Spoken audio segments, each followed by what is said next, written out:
அத்தை, பாத்ரூம் போனா ஒழுங்கா காலை கழுவிட்டு தொடச்சிட்டு வர மாட்டீங்களா? மேட்டு எதுக்காக போட்டிருக்குது? அங்க பாருங்க, ஃபுல்லா உங்க காலை வச்சாதான் இருக்குது. ஃபுல்லா மண்ணு மண்ணா ஆக்கி வைக்கிறீங்க. போங்க.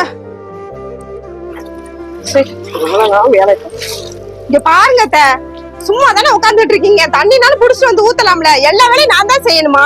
என்னால முடியலம்மா. என்ன முடியல உங்களுக்கு? எதை கேட்டாலும் முடியலன்னு சொல்லிட்டு உட்காந்துக்கிட்டு இருங்க. ஆமா, இதுக்கு தான் நான் அன்னைக்கே சொன்னேன், உங்களை கொண்டு போய் எங்கேயாவது ஆசிரமத்துல விடுக்குன்னா இவரு கேட்டே தொலைய மாட்டேன்றாரு. இப்ப எதுக்கு கத்திட்டு இருக்க? ரோடு வரைக்கும் கேக்குது, எதுக்கு அம்மா தட்டிட்டு இருக்க?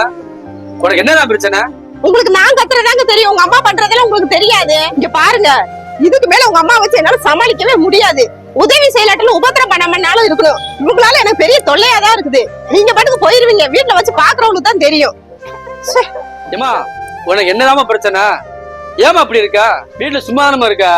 அவ சொல்ற கேட்டு ஒழுங்கா இருக்க முடியலையா? இங்க பாருமா, இப்படியே பண்ணிக்கிட்டு இருந்தா அவ சொல்ற மாதிரி எங்க அனாதை வீட்டுல விட்டு வந்துருவேன். வேலை முடிச்சு வீட்டுக்கு வந்தா நிம்மதியா கிடையாது. இங்க பார்த்தாலும் உங்களுக்கு சண்டை தான்.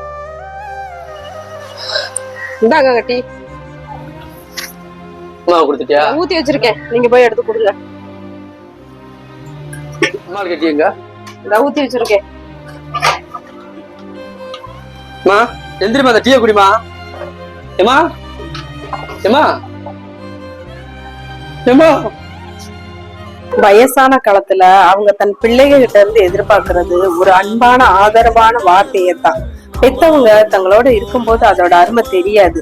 அவங்க போன பிறகு போயிட்டாங்களேன்னு அழுகுறத விட அவங்க தன்னோட இருக்கும்போது ஒரு குழந்தைய போல பாத்துக்கோங்க.